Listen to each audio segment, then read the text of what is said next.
विकासशील की चरम अवस्था या उत्तर अवस्था कह सकते हैं, क्योंकि विकासशील की शुरुआती अवस्था भी तो हो सकती है, मध्यम अवस्था भी तो हो सकती है। हम उत्तर अवस्था में हैं, क्योंकि 2047 में अगर अपने आप को विकसित राष्ट्र के रूप में हम स्थापित करने वाले हैं तो उसके पीछे एक निश्चित सी बात है कि हमारा बैकग्राउंड बहुत मजबूत हो चुका है, हम सक्षम हैं। और आप जानते भी हैं कि विश्व की 5 बड़ी इकोनॉमी भारत की इकोनॉमी गिनी जा रही है, तो हम सक्षम और मजबूत हो चुके हैं। तीसरा मैंने कहा विकसित राष्ट्र। विकसित राष्ट्र का मतलब हुआ कि पूरी तरीके से हर मामले में सक्षम है, सर्विस सेक्टर बहुत अच्छा है, वो सबसे ज्यादा सेवा प्रदाता है, सबसे ज्यादा टैक्स रेवेन्यू वहीं से जनरेट हो रहा है। सेकंड नंबर पे अगर बात करें तो इंफ्रास्ट्रक्चर बेस्ट है, बेस्ट डेवलपमेंट है, ह्यूमन डेवलपमेंट बेहतर हो रहा है, और प्रायोरिटी बेस पे अगर बात करें तो प्राइमरी सेक्टर का रोल जीडीपी में सबसे कम है। यही हुआ विकसित राष्ट्र। अब जब इन 3 क्षेत्रों में 3 तरह की चीजों में पूरा का पूरा विश्व बटा हुआ है, तब निश्चित से आप मुझे एक चीज बताइए कि आज के दौर में जब हम वैश्विक दौर की बात करते हैं या अंतरराष्ट्रीय आपसी संबंधों की बात करते हैं, तो क्या कोई भी देश अपने आप में ही पूर्ण हो सकता है? किसी भी देश की बात करूं मैं, इवन डेवलप देश की भी बात किया जाए, विकसित राष्ट्रों की भी बात किया जाए, तब भी वह पूरी तरीके से सक्षम नहीं है, क्योंकि उन्हें भी आवश्यकता है। अब आपके दिमाग में आ रहा होगा कि सर विकसित राष्ट्रों को क्या आवश्यकता हो सकती है? एनीवन? विकसित राष्ट्र को दूसरे राष्ट्रों की क्या आवश्यकता है?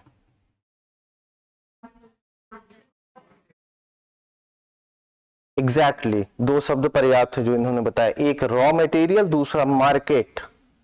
एक तो कच्चा माल चाहिए उसे प्रोडक्शन के लिए जो बाहर से आएगा, और मैं कह रहा हूं कच्चे माल का वो उत्पादक भी हो तो सामान कहां बेचेगा अगर बाजार नहीं है तो? भारत अगर दुनिया का सबसे बड़ा बिगेस्ट मार्केट बना हुआ है आज की डेट में, तो उसके पीछे कारण है, और विश्व स्तर पर सबसे ज्यादा देश अट्रैक्ट हो रहे हैं भारत के पीछे, तो एकमात्र कारण है भारत का बढ़ता हुआ बाजार। क्योंकि भारत के लोग अभी उस लेवल तक नहीं पहुंच पाए हैं, मध्यम वर्ग में एक बड़ी इकोनॉमी रह रही, बड़े लोग संख्या में लोग रह रहे हैं जो सामान और उत्पादों का डिमांड करते हैं। तो हर देश को लगता है कि इससे बड़ा बाजार आज विश्व परिवेश में नहीं मौजूद है, तो विकसित राष्ट्रों को बाजार और अपने सामान को बेचने की आवश्यकता है। और कई बार तो ऐसा भी लगता है, मैं एक बार बीबीसी की न्यूज या एक रिपोर्ट पढ़ रहा था, उस रिपोर्ट में दिया हुआ था कि अंतरराष्ट्रीय स्तर पर बहुत सारे जो शस्त्र निर्माण करता राष्ट्र हैं, अस्त्र और शस्त्रों का निर्माण करने वाले राष्ट्र हैं, वो उसका भी बाजार बनाने का प्रयास करते हैं, और प्रयास करने में वो इलीगल वे पे भी जाते हैं। यानी कई बार, सामान्य सी बात, कई विभिन्न राष्ट्र हैं जो अच्छे खासे शस्त्र निर्यातक देश में गिने जाते हैं। अब मुझे बताओ, एक शब्द यह उठता है कि अंतरराष्ट्रीय स्तर पर सभी देश एकदम शांति का माहौल स्थापित कर दें। सोचने में क्या बुराई है? हम कल्पना कर रहे हैं, ये कल्पना ही है हालांकि, कि विश्व स्तर पर सारे देश एकदम शांति स्थापित कर चुके हैं, आपस में कोई भी मन मुटाव नहीं है, वसुधैव कुटुंबकम की अवधारणा रन कर रही है। अब क्या कोई बालू, खास करके अगर बात करें कि वेपन्स खरीदने का प्रयास करेगा? नहीं करेगा। तब जो ये वेपन्स बनाने वाले बड़े बड़े राष्ट्र हैं, ये क्या करेंगे उसका? तब मार्केट क्रिएट किया जाता है, और मार्केट क्रिएट करने के लिए आतंकवाद या अन्य विभिन्न पहलुओं का सहारा लिया जा सकता है। कुछ भी ले, कुछ नहीं है काम तो उठा करके एक बम फोड़वा दिया कहीं भी विश्व के किसी भी कोने में एक बम फेंक दो, भूचाल आ जाएगा। कि अपनी सुरक्षा के लिए कुछ अपने पास होना चाहिए, तब फिर अंतरराष्ट्रीय समझौते होना शुरू होगा। यूक्रेन तो कब का अपने आप को सरेंडर कर चुका होता, सब जान रहे हैं विश्व स्तर पर, उसके पास कुछ है ही नहीं, जो था सब बर्बाद हो चुका है, मुश्किल से 1 महीने में बर्बाद हो चुका था। तब बैकअप लगाने वाले लोग खड़े हो गए, नाटो जैसी संस्थाएं खड़ी हो गई, हम आपके साथ हैं। यूरोप के कुछ देश खड़े हो गए, हम आपके साथ हैं।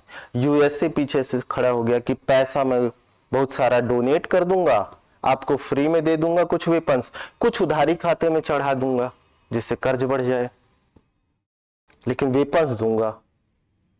जब वेपन्स होगा तो उन हथियारों का प्रयोग युद्ध में हो रहा है, जब हो रहा है तो निश्चित सी बात है कि कल के भविष्य के लिए दूसरे देश भी सतर्क होंगे, भारत भी समझौता करेगा। हाल फिलहाल कुछ समझौते हुए हैं, उससे पहले भी आप देखे हैं कि बड़े शस्त्र आयातकर्ता के रूप में हम जाने गए हैं, करंट अफेयर्स में पढ़े रहे होंगे। तो इसका मतलब है कि विश्व स्तर पर शांति स्थापित करने या अपने आप को सुरक्षित रखने के लिए भी कई बार बाजार बनाने का प्रयास किया जाता है। तो विश्व स्तर पर इन सारे संबंधों को लेकर के अंतर्राष्ट्रीय संबंध आपस में सौहार्द स्थापित करने के लिए भी ये होता है कि किसी न किसी माध्यम से हम अपने आप को सुरक्षित रख पाए। क्लियर है? अगली बात मैंने कहा कि हमारे परिप्रेक्ष्य में क्यों जरूरी है।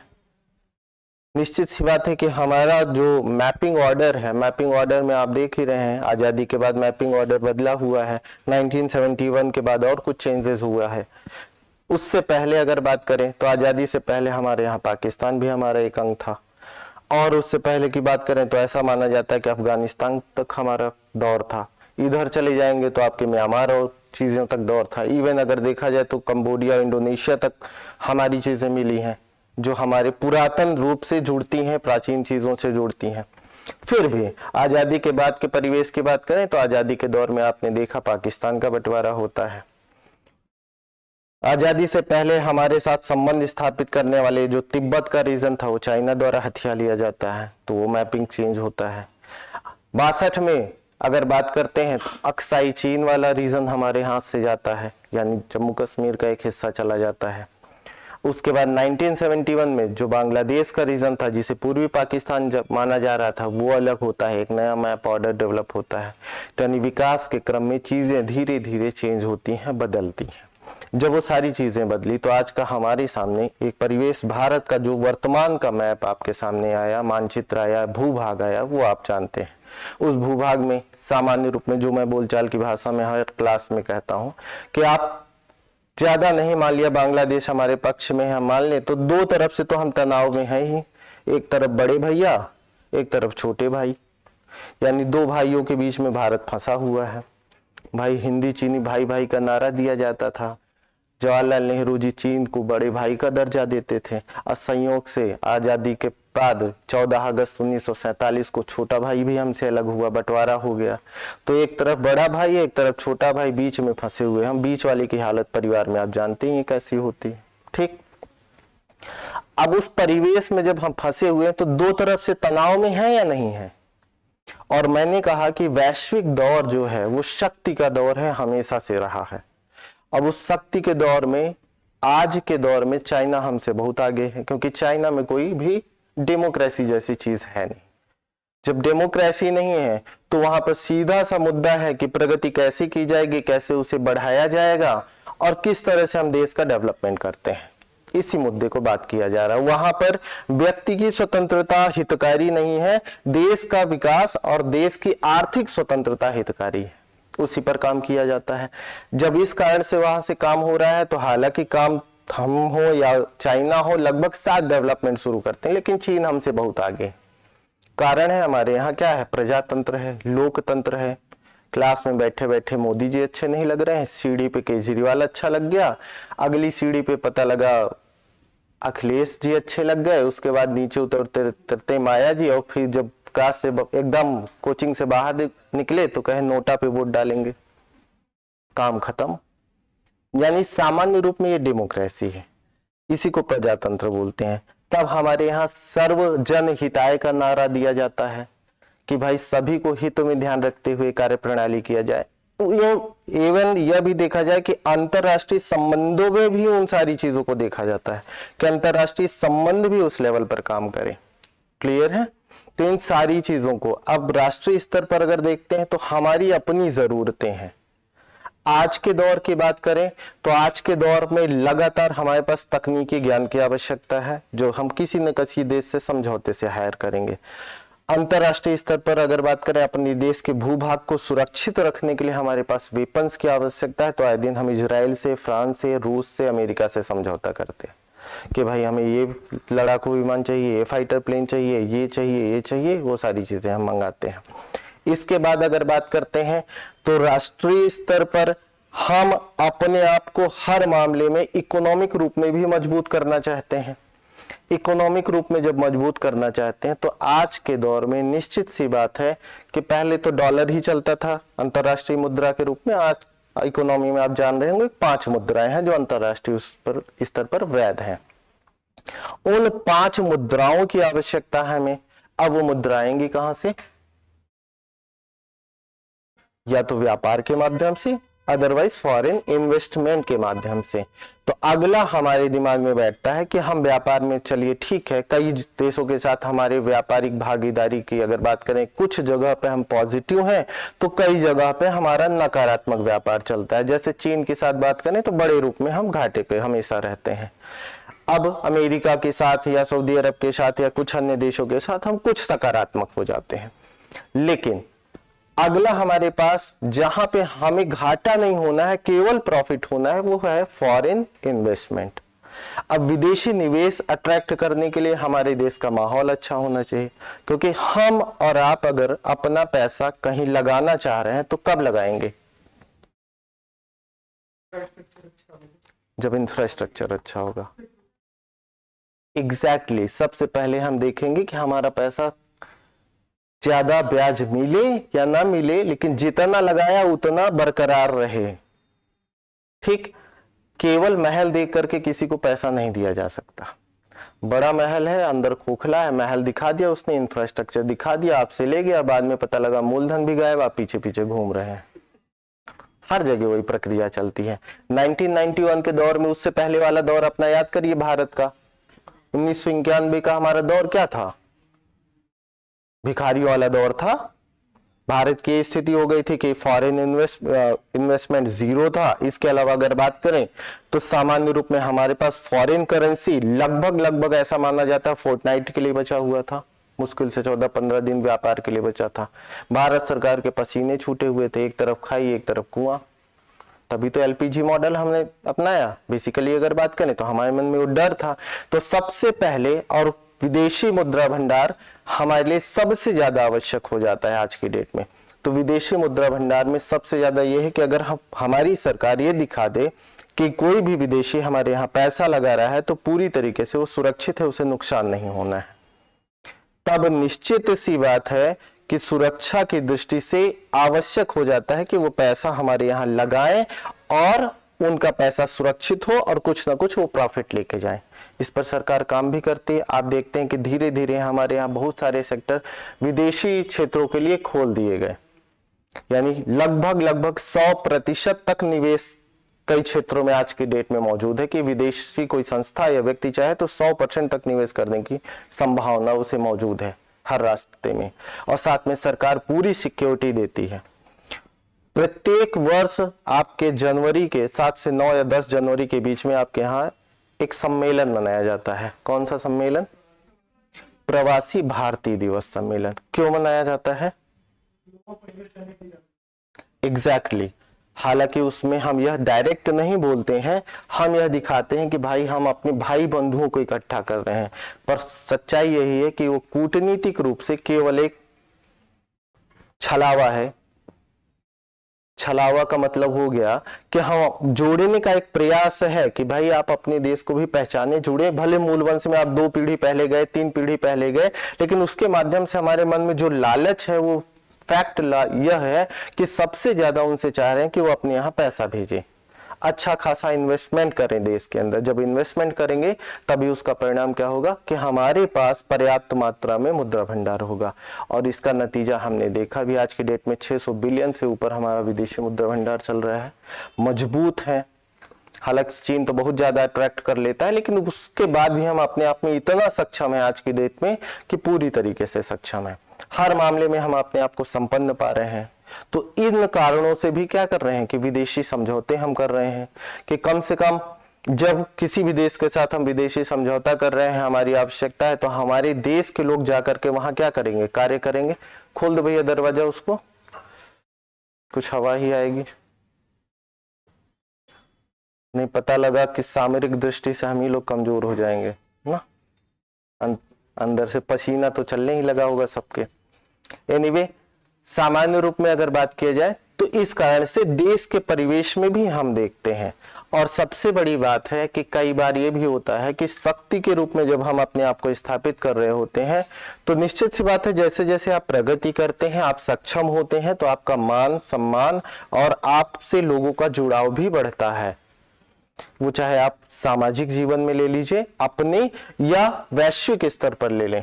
अगर हम किसी से आज की डेट में भारत अगर किसी से एक उम्मीद छोटी सी भी रख ले कि मुझे इतने पैसे की आवश्यकता है, तो उससे कई गुना पैसा देने के लिए लोग तैयार हैं, क्योंकि उनके मन में विश्वास है कि हमारा पैसा कहीं जाने वाला नहीं है, हमारे विकास का कुछ बेहतर ही होगा, जो हम देंगे उसका रिटर्न लेकर के आएंगे।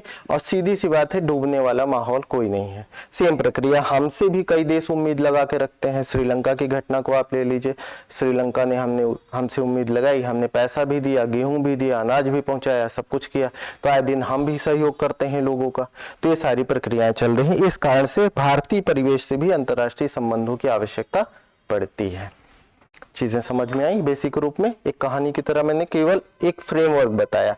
अब इन्हीं सारी बातों को ध्यान में रखते हुए सारे अंतर्राष्ट्रीय समझौते, सारे अंतर्राष्ट्रीय संबंध कायम होंगे और 1 बाय 1 वो स्थापित किए जाएंगे। इवन केवल आप अपने देश के परिवेश में नहीं देखेंगे, ये हर देश के परिवेश में देखेंगे। किसी दो अन्य देशों के बीच भी कोई समझौता हो रहा होगा तो उसमें भी बेसिक रूप से क्या आवश्यक होगा? यही सारी बातें आवश्यक होंगी।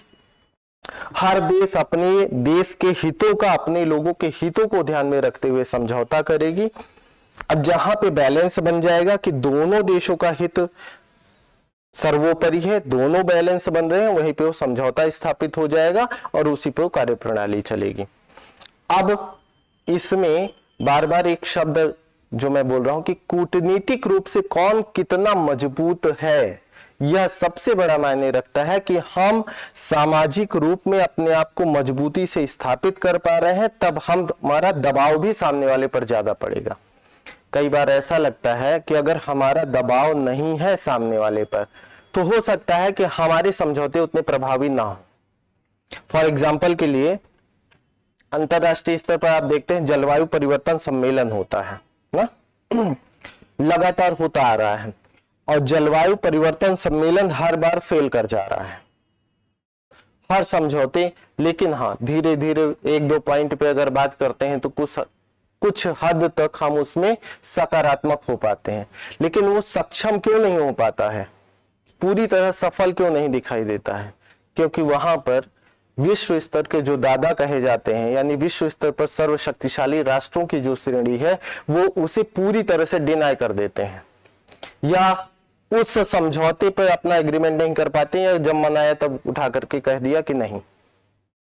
भाई विश्व स्तर पर अगर बात करें, एक बार पीछे से बुलाना तो इसको ऑन कर दे वो।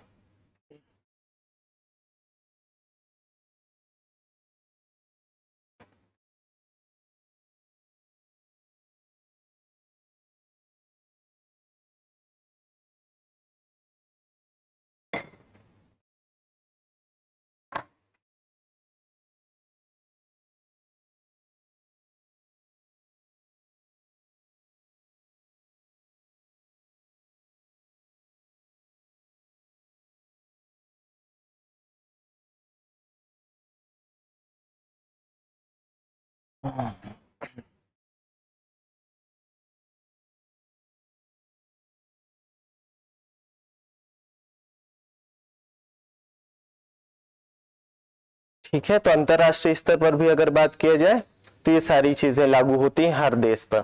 जैसे अगर कोई कमजोर राष्ट्र है तो अपनी बात को अमेरिका से नहीं मनवा पाएगा, लेकिन हम मनवाने में सक्षम हैं। हम कोई प्रपोजल रखेंगे यूएसए के सामने तो जल्दी वो डिनाई नहीं करेगा। डिनाई क्यों नहीं करेगा? क्योंकि उसे हमारी आवश्यकता है। उसे कई बार हमारे दिमाग में आता है क्यों आवश्यकता है, तो एक बाजार के रूप में आवश्यकता तो है ही है कि एक बड़ा बाजार भारत मौजूद है आज की डेट में, लेकिन बाजार के साथ साथ एक शब्द होता है शक्ति संतुलन। तो वैश्विक स्तर पर शक्ति संतुलन का भी कार्य करने की भी आवश्यकता होती है। ठीक है, तो इन सारे मुद्दों को लेकर के भी कई सारी चीजें होती हैं। जैसे हाल फिलहाल कोविड टाइम में आपने देखा होगा कि एक बड़ा मुद्दा आया कि जब कोरोना लागू हुआ तो कोविड टाइम में यूएसए ने सीधे डब्ल्यूटीओ को खारिज कर दिया, सॉरी डब्ल्यूएचओ को। WHO को सीधे सीधे कहा मैं 1 रुपए की फंडिंग नहीं करूंगा। WHO कर क्या रहा था, इसने पहले से जागरूक क्यों नहीं किया, पहले से बताया क्यों नहीं कि चीन में ये सारी चीजें चल रही थी। चाहे जहां से पता करता, चाहे जो करता, हम करोड़ों डॉलर फंडिंग कर रहे हैं हर वर्ष, किस लिए कर रहे हैं? इसीलिए तो कर रहे हैं कि हमें जानकारी होनी चाहिए। हमारे लाखों लोग मरवा दिए। और WTO जैसी संस्था इसी दौर में अगर बात करें तो सीधे हाशिए पे आ गई। हाशिए पे का मतलब है कि क्वेश्चन मार्क लग गया। क्वेश्चन मार्क इसलिए लग गया क्योंकि बड़ी बड़ी संस्थाएं भी बड़े बड़े राष्ट्रों या सक्षम राष्ट्रों से ही चल रही हैं। उसमें कोई भी गरीब राष्ट्र डोनेट नहीं कर रहा है। किसी भी बड़ी संस्था का निर्माण हुआ है तो हर संस्थाएं, इवन यूनाइटेड नेशन हो, यूनाइटेड नेशन से जुड़ी हुई कोई भी संस्था, WTO, WHO या अन्य कोई भी संस्था हो, सारी संस्थाओं के मूल में इस देश के बड़े राष्ट्र हैं, आर्थिक रूप से संपन्न राष्ट्र हैं, जो उन्हें डोनेट कर रहे हैं, उनकी के माध्यम से चल रही हैं। तब निश्चित सी बात है कि इन संस्थाओं का भी जन्म, अगर हम बात करें पढ़ने के दौरान, तो हम केवल एक चीज पढ़ते हैं, एक दृष्टिकोण देखते हैं कि इन संस्थाओं का निर्माण हुआ है विश्व में शांति स्थापित करने के लिए, विश्व में सभी के हित के लिए। लेकिन इसका दूसरा पहलू यह भी है सिक्के का कि इन सारी संस्थाओं के पीछे उन बड़े राष्ट्रों का हित छिपा हुआ है। आप करोड़ों अरबों डॉलर किसी संस्था को हर साल दे रहे हैं केवल विश्व में दान की दृष्टिकोण से तो नहीं, उसके पीछे दिमाग में भी चल रहा होगा कि मेरा प्रॉफिट या मेरा लाभ कैसे हो सकता है, या मेरे लाभ के लिए संस्था कार्य करेगी या नहीं करेगी। ये बड़ा मुद्दा हो जाता है। तो यह भी एक बड़ा मुद्दा है बड़े संस्थाओं को हाशिए में जाने का। फॉर एग्जाम्पल, बहुत सारी यूनाइटेड नेशन की संस्था बनी हुई, संयुक्त राष्ट्र संघ का गठन ही हुआ है कि विश्व में शांति स्थापित हो। 1 साल से ऊपर हो गया, 2 देशों के बीच लाखों लोग मर गए, बेघर हो गए, सारी चीजें बर्बाद हो गई। क्यों नहीं स्थापित कर पा रहे हैं? भाई यूक्रेन आज की डेट में तबाह हो रखा है, यूक्रेन में कुछ नहीं बचा, लाखों लोग मर गए, वहां पे महिला और बच्चे जो विदेश भाग गए वही बचे हैं, पुरुष तो पूरे लगभग समाप्त हो के कगार पर हैं आज की डेट में। कहा जा सकता है कि संयुक्त राष्ट्र संघ जैसी संस्थाएं कर क्या रही हैं? एक प्रश्न है। एक मुद्दा आप आगे पढ़ेंगे सामान्य रूप में या ज्योग्राफी में पढ़ा होगा, साउथ चाइना सी वाला रीजन याद है आप सभी को? अगर दक्षिणी चीन सागर की हम बात करते हैं तो दक्षिणी चीन सागर पर आए दिन पर चीन का कब्जा हमें दिखाई देता है। चाइना, यहाँ पर हम यह भी जान रहे हैं, यह भी करंट में पढ़ रहे हैं कि चाइना वहां पर आर्टिफिशियल द्वीपों का निर्माण कर रहा है, कृत्रिम द्वीपों का निर्माण कर रहा है। तब यह भी कहा जा सकता है कि वहां पर नजदीक स्थित अन्य देशों की अगर बात करें, फिलीपींस की बात करें, मलेशिया की बात करें, लाओस की बात करें, इंडोनेशिया की बात करें, या पापुआ न्यू गिनी है, या अन्य जो भी देश हैं, ये सारे देश लगातार अंतरराष्ट्रीय न्यायालय का दरवाजा खटखटा रहे हैं कि भाई हमारे हित में भी कार्य किया जाना चाहिए। इनका पक्ष पूरी तरीके से भारत भी ले रहा है, साउथ ईस्ट एशिया के देशों का। अन्य छोटे छोटे राष्ट्रों की तो बात छोड़ दीजिए कि भाई हमारा भी तो अधिकार है, एक सामुद्रिक सीमा होती है, समुद्र अंतरराष्ट्रीय अगर इंटरनेशनल लॉ वाटर बॉडी की बात करें तो उसमें पास में स्थित सभी देशों का इक्वल राइट होता है। ज्योग्राफी में आपने पढ़ा होगा कि 12 नॉटिकल माइल, 24 नॉटिकल माइल और 200 नॉटिकल माइल तक की हम बात करते हैं, पढ़ा है। अब जब इन सारी चीजों की बात करते हैं तो निश्चित सी बात है कि वहां पर सभी का सक्षम अधिकार है। तो पूरी तरीके से दक्षिणी चीन सागर पर केवल चीन का अधिकार क्यों है? क्यों उसने कर रखा है अधिकार? अंतरराष्ट्रीय न्यायालय पक्ष में आदेश भी देता है या पक्ष में अपना डिसीजन भी देता है, निर्णय भी देता है इन छोटे छोटे देशों के पक्ष में। उसके बाद चीन का सीधा से कथन है कि मैं इस समझौते को या इस निर्णय को मानने के लिए तैयार ही नहीं हूं, नहीं मानूंगा। उसके बाद अंतरराष्ट्रीय न्यायालय एकदम शांत हो जाता है कि अपनी इज्जत बचा के शांत रहो। तो कई बार ऐसी भी चीजें दिखने को मिलती हैं, जैसे एक कहावत है हिंदी में, जिसकी लाठी उसकी भैंस, यानी जिसका दबदबा चलता है उसका परिणाम भी उसी के पक्ष में जाता दिखाई देता है। जैसे हम सामाजिक रूप से देखते हैं वैसे ही अंतरराष्ट्रीय स्तर पर चीजें दिखती हैं। क्लियर है? तो ये मैंने बताया कि सामान्य रूप में आज के दौर में क्या चल रहा है। अब बात करते हैं अंतरराष्ट्रीय संबंधों की। अंतरराष्ट्रीय संबंधों में अगर बात करें तो मैंने एक चीज बताया कि अगर हम IR को देख रहे हैं, अंतरराष्ट्रीय संबंधों को देख रहे हैं, तो अंतरराष्ट्रीय संबंधों में एक पक्ष तो आपने देखा है कि हर देश राष्ट्रीय हित के लिए कार्य कर रहा है। सबसे पहला पक्ष क्या है कि प्रत्येक राष्ट्र अपने राष्ट्रीय हित की बात करता है, राष्ट्रीय हित के लिए कार्य कर रहा है। दूसरा पक्ष ये है कि राष्ट्रीय या अंतरराष्ट्रीय स्तर पर हर जगह किसकी लड़ाई है, वर्चस्व की लड़ाई है, यानी शक्ति की लड़ाई काम कर रही है। यानी अगर बात किया जाए तो अगला एक पक्ष आपके निकल के आता है कि शक्ति की सीमा निर्धारित की जा रही है। हाँ, एक बात मैं बताना भूल गया, क्योंकि उस समय लाइट नहीं थी, बोर्ड काम नहीं कर रहा था। जब मैं लिखूंगा तो कोई नहीं लिखेगा ना। ये 100% वादा है कि ये बोर्ड निकल के भागेगा नहीं। अन्ना लिखा हुआ जब तक मैं मिटाऊंगा मिटेगा।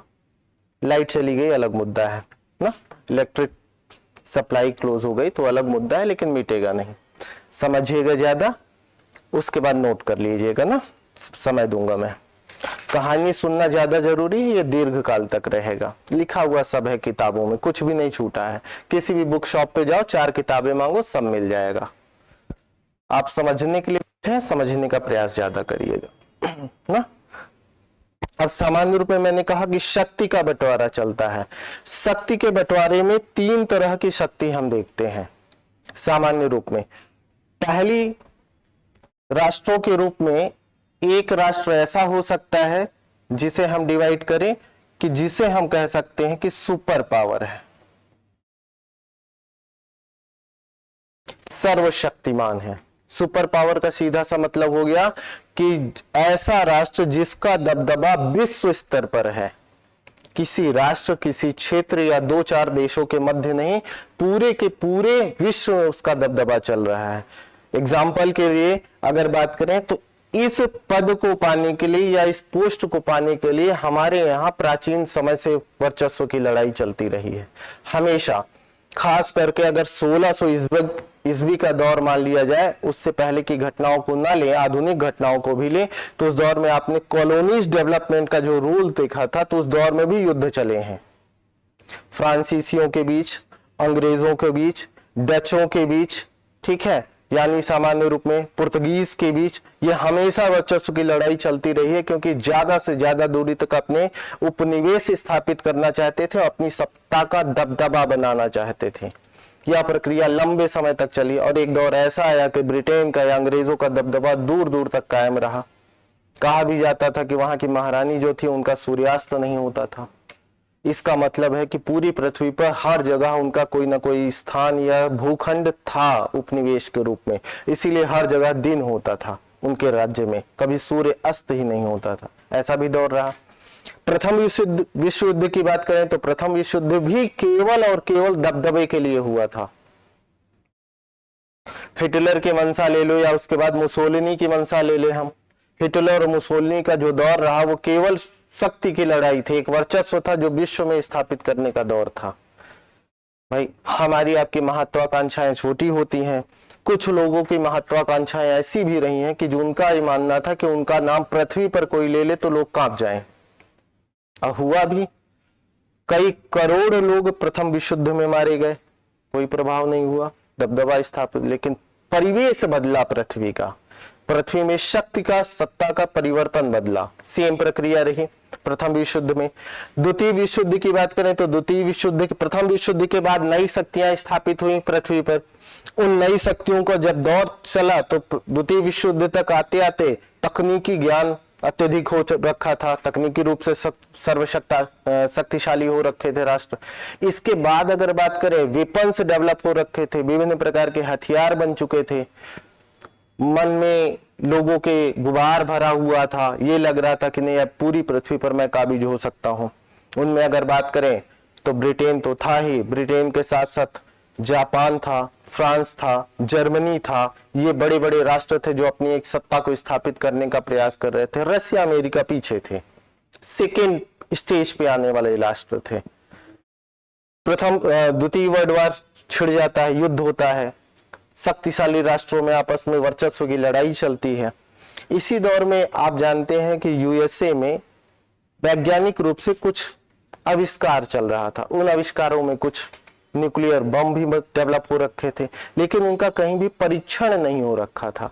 मुझे याद नहीं आ रहा है उस दौर में जो वहां प्रेसिडेंट थे उनका ये मानना था। सामान्य रूप में एक बीबीसी की रिपोर्ट में मैंने पढ़ा था कि ये कहा जाता है कि द्वितीय विश्व युद्ध का अमेरिका से यानी यूएसए से कोई लेना देना नहीं था, दूर दूर तक कोई साबका नहीं था, ना द्वितीय विश्व युद्ध में अमेरिका को किसी ने शामिल होने के लिए बुलाया था।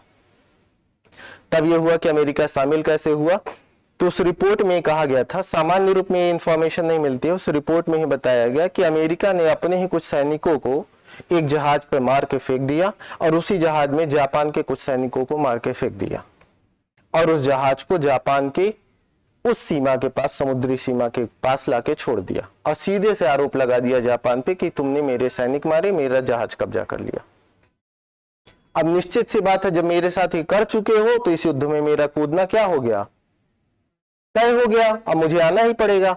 और युद्ध में जबरदस्ती इन्वॉल्व हो जाता है, क्योंकि युद्ध चलते हुए कई दिन हो गए थे, कई वर्ष हो चुके थे। सामान्य रूप में 42-43 से शुरू होता, 45 का दौर चल रहा था। तो युद्ध में कूदने के बाद उधर से रशिया भी इसी तरह इन्वॉल्व हो जाता है। इन्वॉल्व होने के बाद अमेरिका को लगा कि शायद सत्ता मेरी स्थापित हो जाए, मौका अच्छा है, मौके पे चौका मारा जा सकता है, कई बार ऐसा होता है सामान्य सी। और न्यूक्लियर बम उठा करके उसने जापान में फेंक दिए, हिरोशिमा और नागासाकी में 6 अगस्त और 9 अगस्त 1945 को। वो एक तरीके से पहला उस पर बम का परीक्षण था, वो न्यूक्लियर टेस्ट किया था उसने। किसी को नहीं पता था, ना वैज्ञानिकों को पता था कि इसका प्रभाव या दुष्प्रभाव क्या होगा, ना वहां के प्रेसिडेंट को पता था। इवन ऐसा भी कहा जाता है कि उस कि प्रभाव के बाद वहां के प्रेसिडेंट ने कहा था कि आप लोगों ने मुझे पहले क्यों नहीं बताया कि इतना खतरनाक बम है, शायद ना फेंकते, क्योंकि पूरा हिरोशिमा तबाह हो गया, पूरा नागासाकी तबाह हो गया। उसके बाद आज भी आज जानते हैं उसका दुष्प्रभाव है।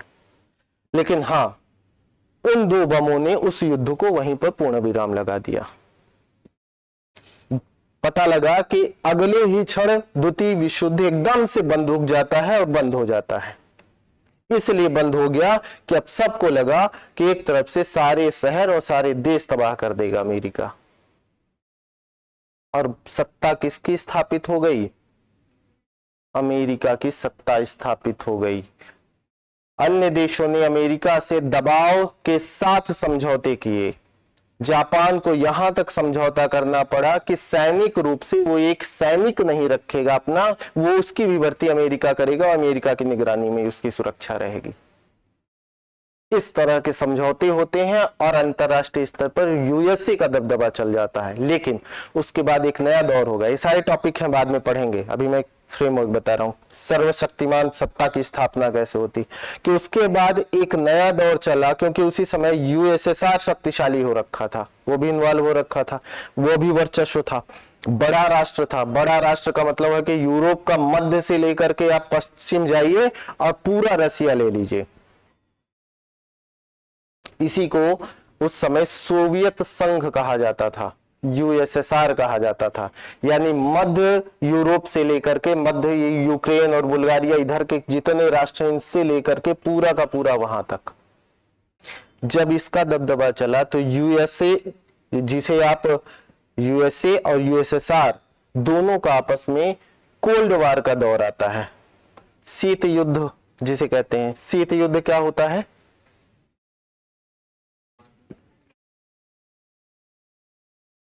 जैसे मान लिया ये दोनों रूममेट हो, लेकिन इनके दिमाग में चल रहा है इसका सिलेक्शन ना हो, इसके दिमाग में चल रहा है इसका सिलेक्शन ना हो, ठीक है, लेकिन बाहर से प्रेम इतना अच्छा है कि पनीर खाओगी, आज बनाए, इसे कहते हैं कोल्ड वार।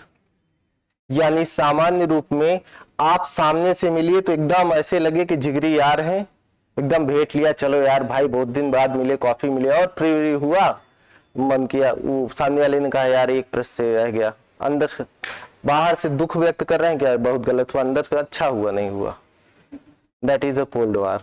क्लियर? यही शीत युद्ध का दौर था कि दोनों मिलते थे, हर जगह आपसी समझौते हो रहे थे, लेकिन अंदर से क्या चल रहा था कि सत्ता किसकी स्थापित हो। और जब कोल्ड वार का दौर आता है तो अगला इसकी लड़ाई होती है जिसे कहते हैं डिप्लोमैटिक युद्ध वार, यानी डिप्लोमेसी की लड़ाई चलती है, कूटनीतिक रूप से युद्ध चलता है। और कूटनीतिक युद्ध में यानी आप सोचिए 45 से युद्ध शुरू होता है, 45 के बाद से या 50 के बाद से ये दौर शुरू होता है और चलता है 1991 तक। और उस कूटनीतिक युद्ध में यूएसए को भरपूर सफलता मिली और यूएसएसआर के 14 टुकड़े हुए। एक देश से कितने देश बने? लगभग 14-15 राष्ट्र बने उस दौर में। एक देश के इतने खंड कर दिए और यूरोप का जो यानी रसिया का जो आपका पूर्वी हिस्सा था वो टुकड़ों में बांट दिया और जितना ही खनिज संपदा और कृषि संसाधन से बेहतर युक्त संपदा थी, भूमि थी, वो सारी टुकड़ों में बट गई। कई राष्ट्र बन गए। वही तो रशिया के अंदर आज भी गुबार भरा हुआ है। यूक्रेन उसी का एक पार्ट है। हर दौर में क्रीमिया युद्ध, उससे पहले आपने 2014 के दौर में देखा, 2014 के बाद आज दौर देख रहे हैं कि सीधे सीधे यूक्रेन को कब्जा करने का दौर चल रहा है। तो इस युद्ध में पूरी तरीके से यूएसए की सत्ता स्थापित हो गई। तो इन सारी प्रक्रियाओं से विश्व में सुपर पावर के रूप में कौन स्थापित हुआ? यूएसए स्थापित हुआ। यानी आज के दौर में अगर बात करें तो विश्व का सुपर पावर है यूनाइटेड स्टेट्स ऑफ अमेरिका। अब मन में रशिया के भी चल रहा है और उधर यूएसए अपने, अब यूएसए के पास सबसे बड़ा वर्तमान का चैलेंज क्या है कि अपनी सत्ता को उसी स्थिति पर बरकरार रखना। जैसे सामान्य रूप में जब आप सफल हो जाते हैं तो सफलता के बाद अगला बड़ा कदम ये होता है, चैलेंज होता है कि आप जिस पद पर हैं उस पद को बरकरार रखें। फॉर एग्जाम्पल आप सभी का आईएएस में सिलेक्शन हो गया, मान लेते हैं कि सब प्रॉपर आईएएस में हो गए, ट्रेनिंग कंप्लीट हो गई। ट्रेनिंग कंप्लीट होने के बाद अगला मतलब नेक्स्ट चैलेंज आपके सामने क्या आएगा? अगला चैलेंज क्या आएगा कि किस व्यक्ति को जिला मिलता है, किसे सचिवालय में केबिन मिलता है। ये बहुत बड़ा चैलेंज है बाद का। और जो फील्ड वर्क में बेहतर होगा, जिसकी परफॉर्मेंस ट्रेनिंग पीरियड में बेहतर रही होगी, सरकार को लग रहा होगा कि बेहतर करेगा, उसे तो फील्ड में भेज देंगे। अदरवाइज एक छोटा सा केबिन आपको मिल जाएगा, बढ़िया मेज कुर्सी मिल जाएगी, 2-4 अलमारी मिल जाएगी, फाइल मिल जाएंगी और बस सामने छोटा सा बोर्ड लग जाएगा आईएएस फला, और आप एक क्लर्क की तरह सचिवालय में बैठे रहेंगे। अंतर समझ आया कि एक को प्रयागराज जिला मिला हुआ है जो पूरी सत्ता का संचालन कर रहा है, एक भाई साहब सचिवालय में बैठे हैं, रोज मंत्री जी हड़का रहे हैं कि फाइल क्यों नहीं आई, वो फाइल क्यों नहीं गई। और उसके दिल से पूछिए तो सेम प्रक्रिया है कि अगला चैलेंज ये होता है कि आप जिस पद पर है उस पद को किस तरह मेंटेन करते हैं। तो आज के दौर में यूएसए के पास बड़ा चैलेंज है कि वो अपनी सत्ता को किस तरह बरकरार रखे, अपनी जगह पर स्थापित रखे। और इसे ठोकर कौन दे रहा है? रशिया। रशिया के अलावा नई उभरते अगर देशों में देखा जाए, न्यू कंट्रीज में देखा जाए तो चाइना।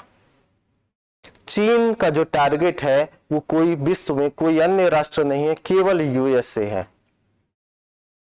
अब मन में उठता है कि चीन भारत के पीछे क्यों पड़ा रहता है? इसलिए पड़ा रहता है कि अगर कूटनीतिक रूप से देखें तो आपके उस मैपिंग को, अगर भारत देखिए, भारत के बाद जो चीन वाला रीजन है, चीन के बाद उधर जापान है, जापान के बाद अगर देखिएगा तो वहां पे साउथ कोरिया और नॉर्थ कोरिया का रीजन है, दिख रहा है मैप में। साउथ कोरिया और नॉर्थ कोरिया की अगर बात करें तो यहाँ पे चीन, यूएसए क्या कर रहा है कि चीन को दबाने के लिए भारत का पक्ष लेता है कि अगर मैं भारत का साथ दूंगा तो भारत के माध्यम से चीन के ऊपर दबाव बनेगा और संतुलन स्थापित होगा, शक्ति का संतुलन स्थापित होगा। उधर जापान के माध्यम से दबाव डालता है क्योंकि जापान भी चीन के क्या है, पूरब है। जब पूरब है तो जापान के माध्यम से वो दबाव डालने का काम करता है। जस्ट उसी के बाद अगर देखेंगे तो दक्षिण कोरिया के माध्यम से दबाव डालने का काम करता है कि उससे भी क्या हो, शक्ति संतुलन स्थापित हो। लेकिन चाइना इसी कारण से इन सब चीजों देशों से क्या होता है, नाराज होता है, वो उसकी भी बौखलाहट है। तो फिर क्या करता है, नॉर्थ कोरिया का सहारा लेता है, किम जोंग को अपने पक्ष में करता है कि कोई बात नहीं, मैं खड़ा हूं, कोई दिक्कत हो तो बताना आप मुझे, सामान्य सी बात है, ठीक है। उसकी तो अलग कहानी है, आप जानते ही हैं सामान्य रूप में। तो सर्वशक्तिमान राष्ट्रों की श्रेणी में अगर बात करें तो यूएसए चल रहा है। अगले देशों की जो श्रेणी आती है अगर बात किया जाए तो सामान्य रूप में ग्रेट पावर कहा जा सकता है या महाशक्ति कहा जा सकता है। यानी अगली शक्ति जो हो वो महाशक्ति के रूप में स्थापित हो सकती है। एक चीज और याद रखिएगा कि जब हम ग्रेट पावर की बात करते हैं या महाशक्ति की बात करते हैं तो इसका मतलब है कि किसी क्षेत्र विशेष में या अन्य राष्ट्रों के मध्य अच्छा खासा दबदबा चल रहा है इनका, यानी जस्ट इसके बाद की श्रेणी ली जा सकती है। जो वही जैसे मैंने बताया कि द्वितीय विश्व युद्ध के दौर में ग्रेट पावर के रूप में रशिया यानी यूएसएसआर और यूएसए थे, लेकिन अचानक से चीजें बदली और यूएसए क्या हो गया, अपनी आप सत्ता स्थापित कर सका। उसके बाद रीजनल पावर भी होता है, यानी थर्ड लेवल पर अगर बात करें तो तीसरे लेवल पर आपकी क्षेत्रीय शक्तियां हैं या रीजनल पावर है। क्षेत्रीय शक्तियों में छोटी छोटी शक्तियां हैं जो दो चार देशों को प्रभावित करने की क्षमता रखती हैं, यानी पूरी तरीके से अपने प्रभाव को वहां पर स्थापित करने की क्षमता रखती हैं। वो व्यापार के माध्यम से हो, सैन्य माध्यम से हो या सामरिक दृष्टिकोण से हो, किसी भी माध्यम से हो सकता है। क्लियर है? तो ये ध्यान रखिएगा। अब इतना फिगर बनाइए, फिर मैं बताता हूं। बना लीजिए।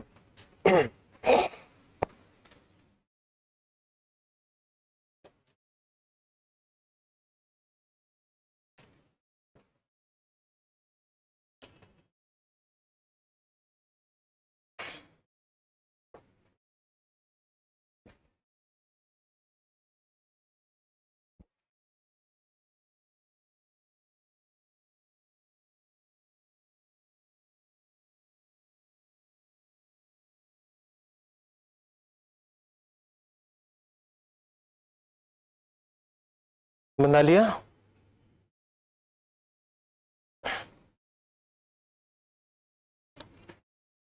रीजनल पावर्स, क्षेत्रीय शक्तियों का मतलब है कि छोटे से दो चार देशों में जिसका प्रभाव चल रहा है, क्षेत्र विशेष में प्रभाव चल रहा हो, ऐसी शक्तियां। ऐसे बनाओ, मैं सब में दो दो पॉइंट लिखवा भी दूंगा बाद में।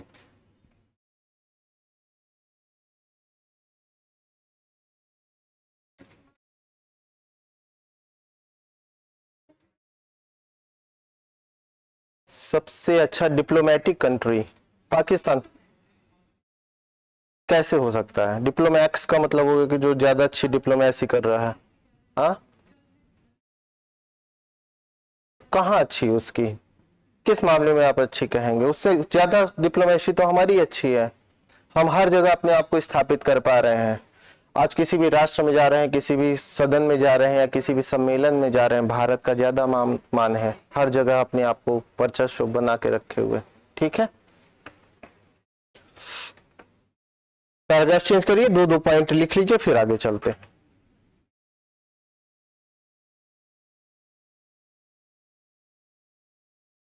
लिखिएगा पैराग्राफ चेंज करके कि अंतरराष्ट्रीय संबंधों की आवश्यकता अंतरराष्ट्रीय संबंधों की आवश्यकता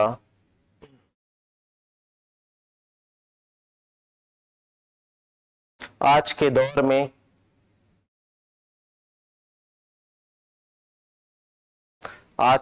में प्रत्येक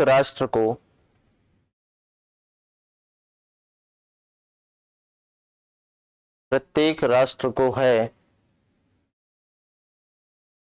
क्योंकि डैश करो, डैश करके लाइन चेंज करके पॉइंट वाइज लिखिएगा। पहला पॉइंट लिखिए, आज का दौर वैश्विक दौर है। आज का दौर वैश्विक दौर है। सेकंड पॉइंट, एक दूसरे पर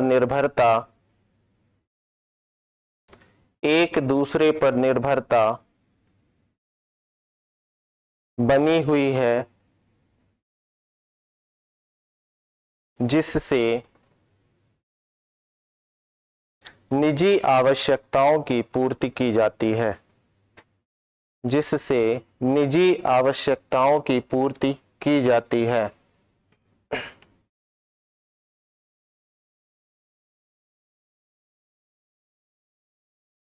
नेक्स्ट पॉइंट, प्रत्येक राष्ट्र अपने लोगों के विकास के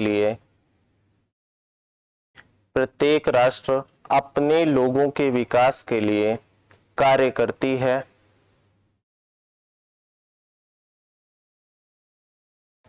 इसलिए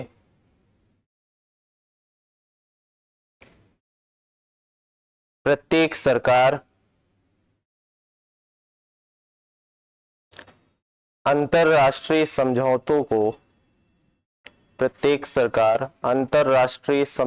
को अपनाती है।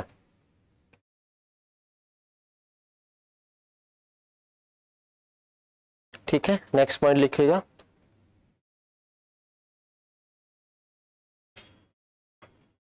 आज के बढ़ते हुए आर्थिक और सामरिक दौर में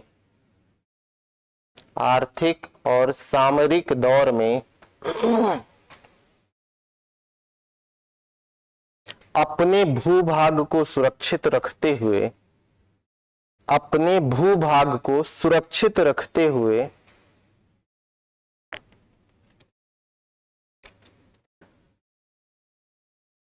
वैश्विक रूप से शक्ति प्रदर्शन की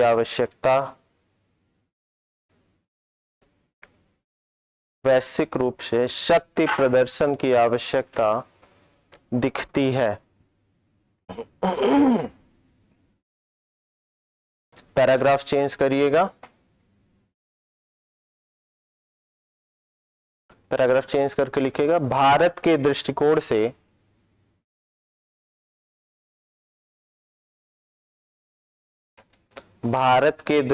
से अंतरराष्ट्रीय समझौते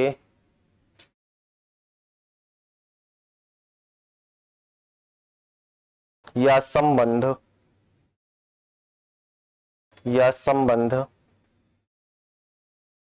निम्न बातों को ध्यान में रखते हुए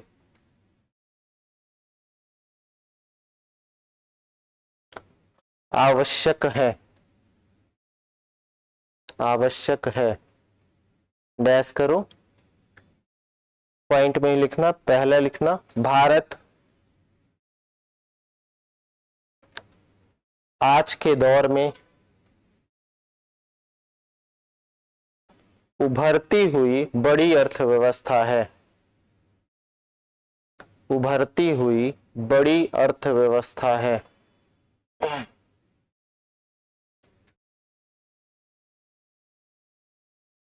सेकंड पॉइंट लिखिएगा, दक्षिण एशिया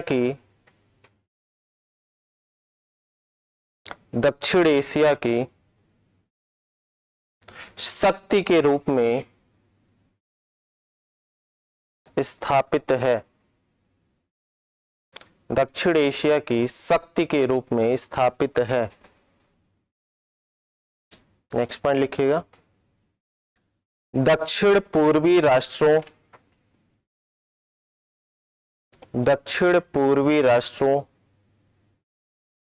के प्रतिनिधि के रूप में अपने संबंधों को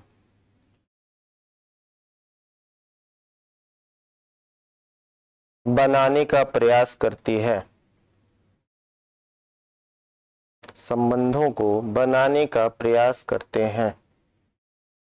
ठीक है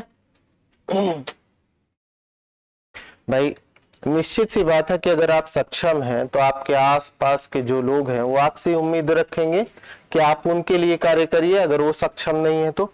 और हमें भी उनकी आवश्यकता है, क्योंकि जन बल या संख्या बल की भी आवश्यकता है ना। आगे एक पॉइंट में और विस्तार से लिखाऊंगा। अब आज के दौर में जैसे भारत के अगर दृष्टिकोण से देखें तो विश्व के बहुत सारे ऐसे राष्ट्र हैं जो सुरक्षा परिषद में हमारी स्थायी सदस्यता के पक्षधर हैं, यानी हमें स्थायी सदस्य के रूप में देखना चाहते हैं। क्यों? क्योंकि उनकी बातें कोई सुनता नहीं है। तो निश्चित सी बात है कि वह भी अपना प्रतिनिधि चाहते हैं कि कोई ऐसा राष्ट्र, जब हम अपनी बात रखें तो हमारी बात को पूरी तरीके से माना जाए और उस पर अमल किया जाए और कार्य किया जाए। आप जानते हैं कि सामान्य रूप में अगर आजादी की बात करें तो आपके संयुक्त राष्ट्र संघ की जो स्थायी सुरक्षा परिषद, उसमें 5 राष्ट्र हैं। 5 राष्ट्रों की स्थायित्व, जिसे हम वीटो पावर कहते हैं, पूरी तरीके से कि विश्व स्तर पर कई बार कई राष्ट्रों ने हमें स्थायी सदस्यता का पक्ष रखा कि भाई स्थायी सदस्यों की संख्या बढ़ाई जानी चाहिए, जिसमें भारत की एंट्री होनी चाहिए। लेकिन हमेशा किसने वीटो पावर लगाया? चाइना ने हमेशा और हमेशा हमारा प्रतिरोध किया, यानी हमारे विपक्ष में जाकर के कार्य किया। तो आज हमारे पास यह भी आवश्यक है कि अंतरराष्ट्रीय स्तर पर अगर हम 195 या 193 देशों की बात करें जो मान्यता प्राप्त हैं, तो उनमें अगर ज्यादा से ज्यादा संख्या में हमारे पक्ष में लोग आएंगे तो अंतरराष्ट्रीय स्तर पर दबाव बनेगा और हो सकता है आने वाले समय में कि सुरक्षा परिषद की सदस्यों की, स्थायी सदस्यों की संख्या में वृद्धि की जाए, हमारी एंट्री हो। क्लियर है? तो यह भी एक पॉइंट बनता है कि आने वाले समय में यह भी आवश्यक है। क्लियर? फिर पैराग्राफ चेंज करिए।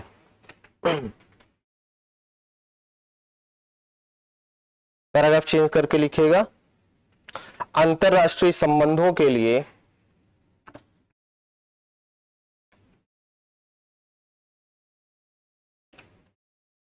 वैश्विक स्तर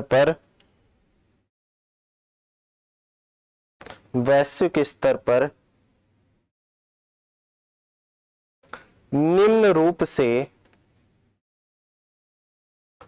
रूप से बंटवारा देखा जा सकता है।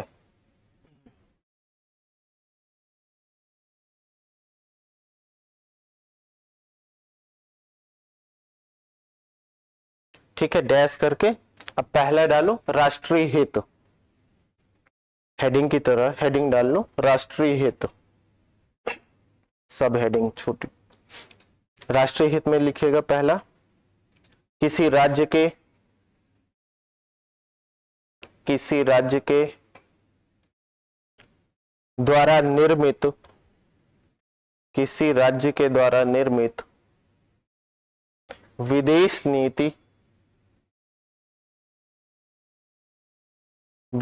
नीति का मूल उद्देश्य, विदेश नीति का मूल उद्देश्य राष्ट्रीय हित है।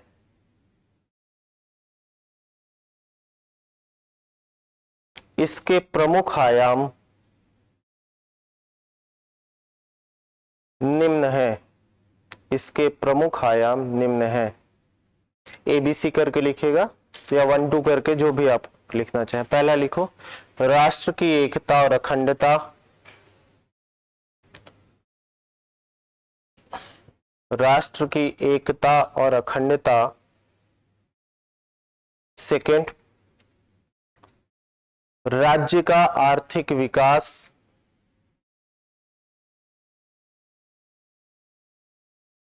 राज्य का आर्थिक विकास।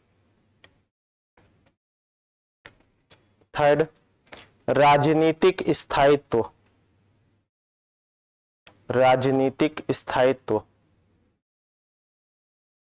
राजनीतिक स्थायित्व क्यों आवश्यक है? पाकिस्तान एग्जाम्पल है, लेटेस्ट एग्जाम्पल है। कितना विवाद चल रहा है, कोई भी विकास नहीं हो पा रहा है, ना लोगों को राशन तक मिल पा रहा है। पता लग रहा है चीनी के लिए भी युद्ध की स्थिति पैदा हो जा रही है। तो इसलिए राजनीतिक जब स्थायित्व होता है, जैसे एक दौर था हमारे यहाँ संविधान में, आपने पढ़ा होगा कि 1885 में हमारे यहाँ दल बदल कानून लाया, 1985 में, 1985 में आपके यहाँ दल बदल कानून लाया गया। दल बदल कानून लाने के पीछे जो सबसे बड़ा मूल कारण था वो यही था कि हमारे यहाँ राजनीतिक स्थायित्व हो। आए दिन चुनावी घटनाएं होती थी। एक चीज और हमने देखा है, काफी लेटेस्ट तक देखा है कि एक दूसरे के सहयोग से सरकारें बनती रही हैं। और उन सहयोग से सरकारें जब बनती रही हैं तो अपने स्वार्थ के लिए पार्टियों ने क्या किया कि देश या केंद्र की सरकारों को तुरंत दांव पे लगा दिया। एग्जाम्पल के रूप में हमने देखा है वाजपेयी जी की 13 दिन भी सरकार रही है, 13 महीने भी रही है। तो यानी अब सामान्य स्तर पर अगर बात किया जाए कि 13 दिन बाद अगर कोई गवर्नमेंट गिर रही है और चुनाव हो रहा है देश में, तो ये बड़ा ही अच्छा प्रभाव नहीं है देश हित में। पहली बात तो हमारा आपका यानी टैक्स से लगा हुआ जो पैसा है वो अत्यधिक बर्बाद होता है, समय की अलग बर्बादी होती है, पूरा का पूरा सिस्टम देश का किसके लिए काम कर रहा है? चुनाव प्रक्रिया में कार्य कर रहा है। जो विकास में किया जाना चाहिए, विकास के लिए कार्य किया जाना चाहिए। अंतरराष्ट्रीय स्तर पर जो हमारे हित हैं या हमारे जो उद्देश्य निकल करके आ रहे हैं या जो हमारी रूपरेखा निकल करके आ रही है, वो नकारात्मक भावना निकल करके आ रही है। भाई अंतरराष्ट्रीय स्तर पर जब आपके यहाँ कोई भी चीज स्थायी नहीं होगी, सरकार स्थायी नहीं है, प्रशासन स्थायी नहीं है, तो निश्चित सी बात है लोगों का विश्वास अच्छा होगा या बुरा होगा? अविश्वास पैदा होगा। अंतरराष्ट्रीय स्तर पर स्थायित्व कब हम देखते हैं? सामान्य रूप में अगर बात करिए तो 1998 से 98 से लेकर के जब 2002 तक सरकार रही, फिर 2002 से अगली सरकार रही, मनमोहन जी की लगातार ये सरकार रही, तो इस दौर में हम स्थायित्व वाली सरकार देखते चले आ रहे हैं। उससे पहले तो एकदम उठापटक मस्ती रही। सामान्य रूप में अगर बात करें 90 के बाद 92-93 के दशक में देखते हैं तो लगातार जल्दी जल्दी प्राइम मिनिस्टर चेंज होते हैं। जब 92 से 97 के दौर में 3 प्रधानमंत्री आपके यहाँ आए और गए, एच.डी. देवगौड़ा, अटल बिहारी वाजपेयी, ठीक है, मोरारजी देसाई तो उससे पहले थे, उसी दौर में वीपी सिंह का दौर रहा। तो लगातार क्या हुआ? सरकारें परिवर्तित होती चली गई। तो ये भी एक दौर था। तो स्थायित्व तो सरकार की भी आवश्यकता होती है। ठीक है, अगला डालिएगा, शक्ति के दृष्टिकोण से, हेडिंग डाल लीजिए, शक्ति के दृष्टिकोण से नहीं, अलग से हेडिंग डालिए, शक्ति के दृष्टिकोण से बंटवारा।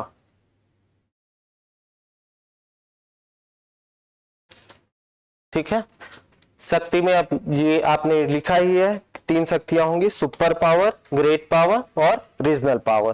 पहला हेडिंग डाल लीजिए, सुपर पावर।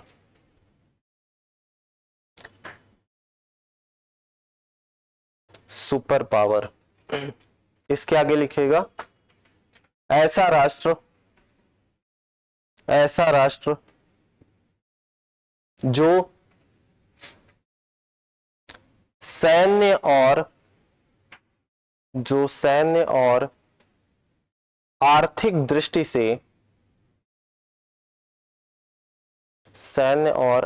दृष्टि से सर्वाधिक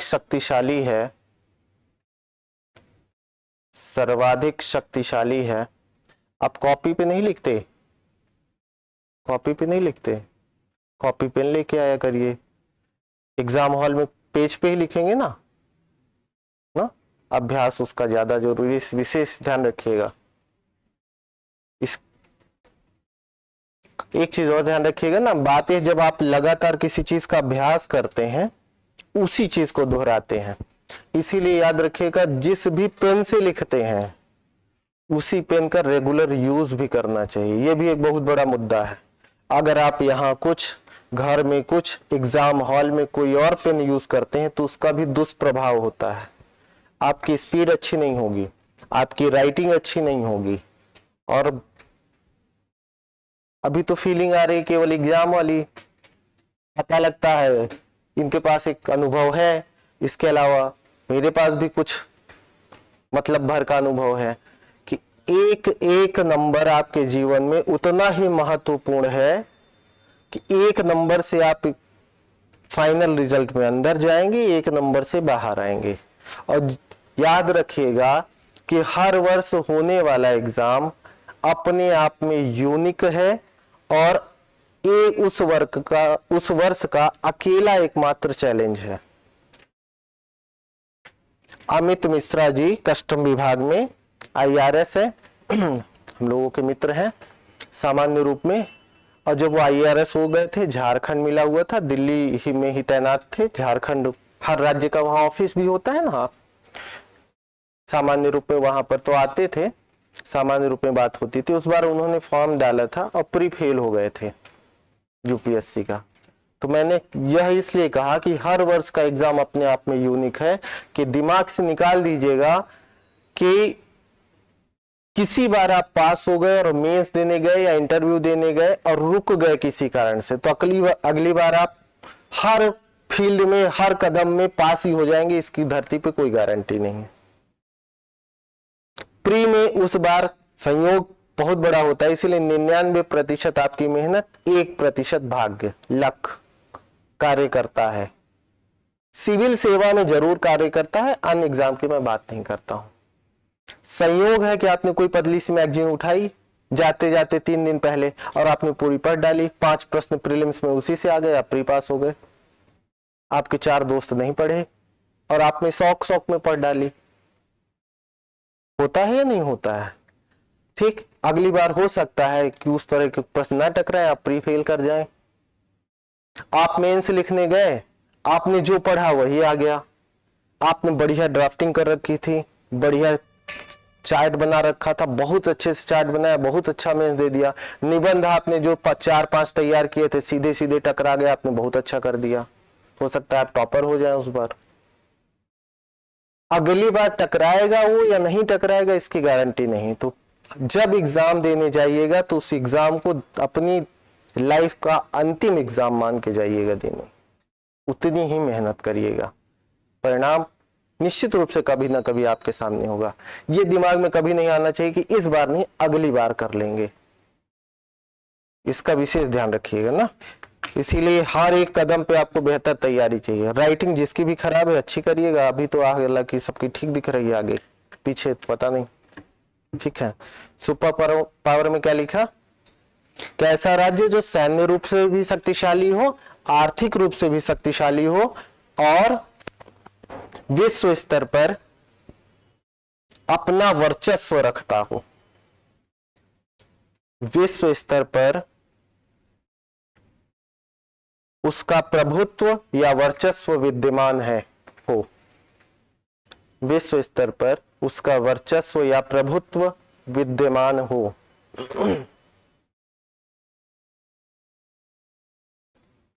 एग्जाम्पल लिखिए उदाहरण के लिए, लाइन चेंज करके।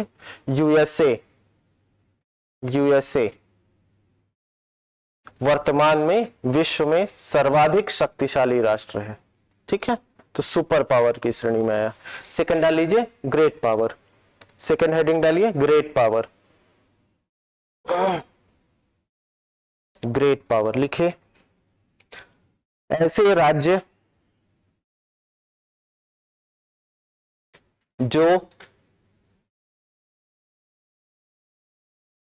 सैनिक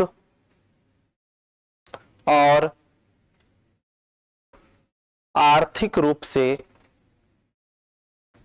शक्तिशाली हैं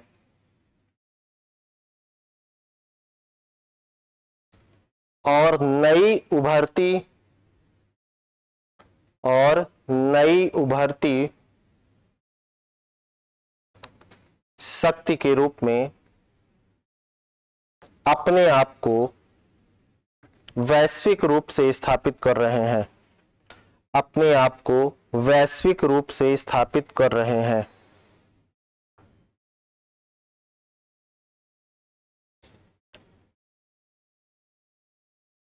एग्जाम्पल लिखिए उदाहरण।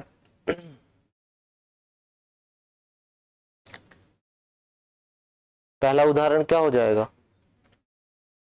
रूस भी है, चीन भी है। लिखिए चीन, पहले चीन लिख लीजिए।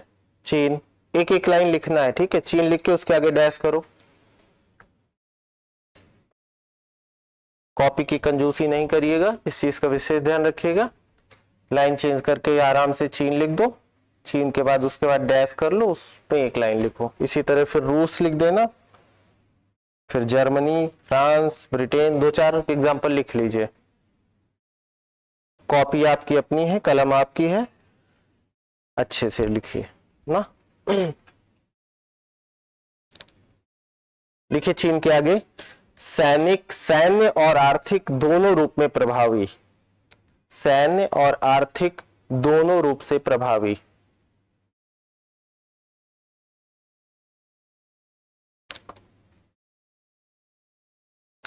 एक चीज जानिएगा, मुझे एक न्यूज याद आ रही है, अभी की नहीं है। जब यूएसए के प्रेसिडेंट थे बराक ओबामा, तो याद रखिएगा यूएसए का प्रेसिडेंट मुश्किल से किसी के आगे झुकता है ना। तो वो चाइना गए थे और चीन में उन्होंने पूरा एकदम 45 डिग्री झुक करके नमन किया था। तो नमन किस चीज का था? यानी प्रणाम और आदर दिया था चीन के प्रतिनिधि को यानी चीन के प्रमुखों को, वो आदर इसलिए था कि चाइना के पास यूएसए के डॉलर की अच्छी खासी डिपॉजिट्स हैं, अच्छा खासा विदेशी मुद्रा भंडार है डॉलर का चाइना के पास, और किसी के पास किसी भी देश की करेंसी का अत्यधिक भंडार होना भी उस देश के लिए हितकारी नहीं होता है।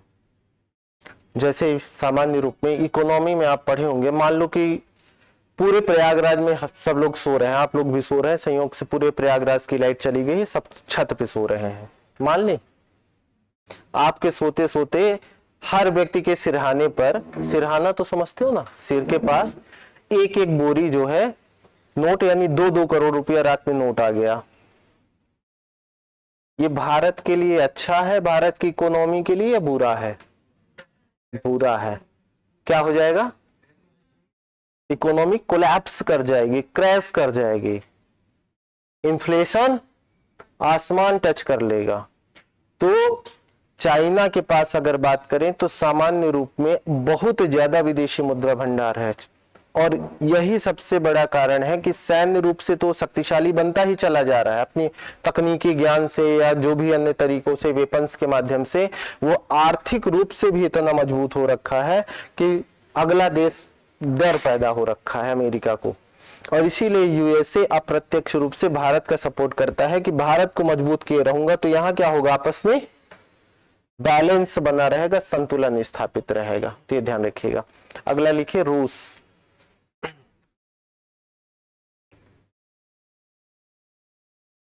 रूस के आगे लिखेगा सैनिक रूप से शक्तिशाली, सैनिक रूप से शक्तिशाली।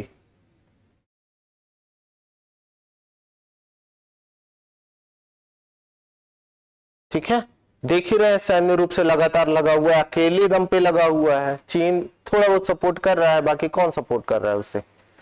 और फिर भी पुतिन जी दम बांधे हुए हैं कि चिंता मत करो, तुरंत बैकअप ले लूंगा मैं। ठीक है, कि अगर कुछ दिक्कत हुई तो फिर अपनी इकोनॉमी को खड़ा करने की शक्ति रखते हैं, और ये कई बार कर चुका है रशिया, तो उसे अनुभव भी इस मामले का। आर्थिक रूप से बहुत ज्यादा शक्तिशाली नहीं है, लेकिन सैन्य रूप से बहुत शक्तिशाली है रशिया आज की डेट में। ठीक है, एग्जाम्पल रूप में यही लिख भी सकते हैं कि रूस और यूक्रेन युद्ध लेटेस्ट एग्जाम्पल है कि दबाव बना रखा है अंतरराष्ट्रीय स्तर पर ना। अगला डालिए जापान जर्मनी, एक साथ ही लिखिए जापान और जर्मनी। इनके आगे भी लिखे आर्थिक रूप से शक्तिशाली। जापान अब सैन्य रूप से शक्तिशाली नहीं है, ठीक है, क्योंकि सैन्य रूप से उसकी सुरक्षा कौन करता है? यूएसए करता है, मैंने बताया ना कि यूएसए करता है। तो जापान जर्मनी आर्थिक रूप से भी शक्तिशाली है। जर्मनी वगैरह तब शक्तिशाली थे सेकेंड वर्ल्ड वॉर के समय, बवाल काटने वाले राष्ट्र थे ये सब। अगला लिखिएगा ब्रिटेन फ्रांस, ब्रिटेन और फ्रांस, ब्रिटेन और फ्रांस आर्थिक व सैन्य रूप से शक्तिशाली, आर्थिक व सैन्य रूप से शक्तिशाली। देखो इसी बंद कर दीजिए कि क्लास बंद कर दीजिए, बहुत बच्चे थक गए हैं। अगला डालिए भारत और ब्राजील,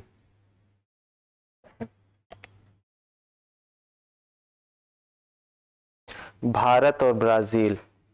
इसके आगे लिखिए आज के दौर में आर्थिक रूप से भी मजबूत, आर्थिक रूप से भी मजबूत और सैन्य रूप से भी अपने आप को मजबूत करने वाले राज्य, मजबूत करने वाले राज्य जिन्हें ग्रेट पावर की श्रेणी में रखा जा सकता है, जिन्हें ग्रेट पावर की श्रेणी में रखा जा सकता है। ठीक है, आज यहीं तक रखें या रीजनल पावर लिख लो, 2 लाइन और लिखना है, लिखवा दूं फिनिश हो जाए। रीजनल पावर क्षेत्रीय शक्तियां, अगला हेडिंग डाल लीजिएगा रीजनल पावर या क्षेत्रीय शक्तियां, डैश करके लिखिए। वे राज्य जिनका प्रभाव किसी क्षेत्र विशेष तक सीमित होता है,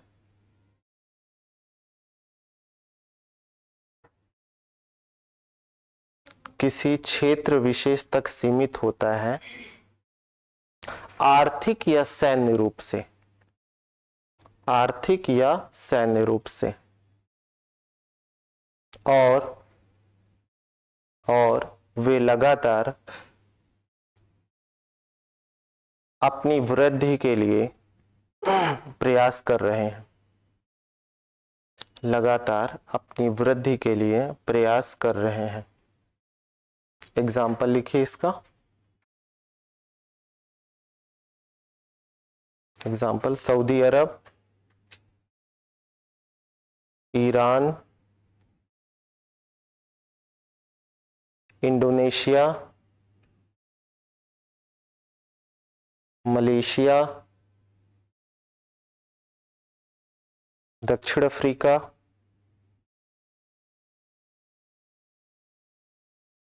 नाइजीरिया इत्यादि, नाइजीरिया इत्यादि। इजराइल भी इसी में आ जाएगा ना। अभी वो अपने आप को अंतरराष्ट्रीय या वैश्विक स्तर पर स्थापित नहीं कर पा रहा है, सैन्य रूप से तो मजबूत है लेकिन वहां कई विवाद से भी तो घिरा हुआ है। आप ये समझिए कि कई बार ऐसा होता है कि छोटे छोटे विवाद आपको बहुत पीछे खींचने का प्रयास करते हैं, वो इन्वॉल्व हो जाता है। तो सैन्य रूप से या तकनीकी रूप से वो सक्षम है लेकिन वैश्विक प्रभाव अपना नहीं दिखा पा रहा है, उभर रहा है। तो आने वाले समय में रीजनल पावर्स में आज की डेट में आएगा, वो फिर क्या हो जाएगा, ग्रेट पावर, और फिर अगली श्रेणी सुपर पावर में तो एक ही रहेगा, एक या दो, उससे ज्यादा कोई हो नहीं सकता है। ठीक है, तो आज की क्लास यहीं रखते हैं, फिर कल इस पर चर्चा करेंगे। अब एक चीज मुझे आप लोग ये बताइए, चीजें समझ में आई, किसी तरह का कोई मन में